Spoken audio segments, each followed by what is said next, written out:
కొణిదెల పవన్ కళ్యాణ్ అమ్మ కడుపున ఆఖరివాడిగా పుట్టిన అందరికీ మంచి చేయాలి, మేలు జరగాలి అనే విషయంలో ముందువాడుగా ఉంటాడు.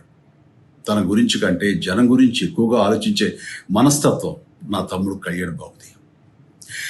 ఎవరైనా అధికారంలోకి వచ్చాక ప్రజలకు ఏదైనా చేయాలనుకుంటారు. కానీ కళ్యాణ్ తన సొంత సంపాదనని కౌలు రైతులు కన్నీళ్లు తుడిచేందుకు ఖర్చు పెట్టడం, సరిహద్దు దగ్గర ప్రాణాలొడ్డి పోరాడే జవాన్ కోసం పెద్ద మొత్తం అందివ్వటం, అలాగే మత్స్యకారులు ఇంకా ఎందరికో తాను చేసిన సహాయం చూస్తుంటే ఇలాంటి నాయకుడు కదా జనానికి కావాల్సింది అనిపిస్తుంది.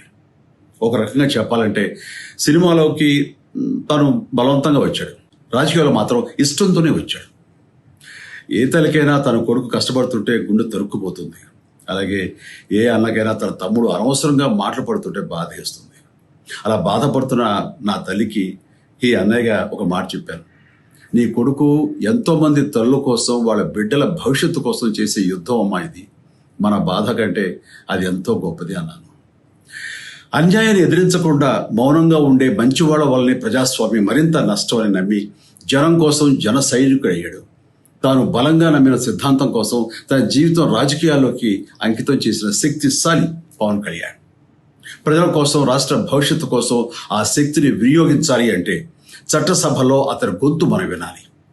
జనమే జయను నమ్మే జనసేనాని ఏమి చేయగలడో చూడాలంటే మీరు పిఠాపురం ప్రజలు కళ్యాణ్ని గెలిపించాలి. మీకు సేవకుడుగా, సైనికుడుగా అండగా నిలబడతాడు. మీకోసం ఏమైనా సరే కలబడతాడు. మీ కళ నిజం చేస్తాడు. పిఠాపురం వాస్తవ్యులకు మీ చిరంజీవి విన్నపం.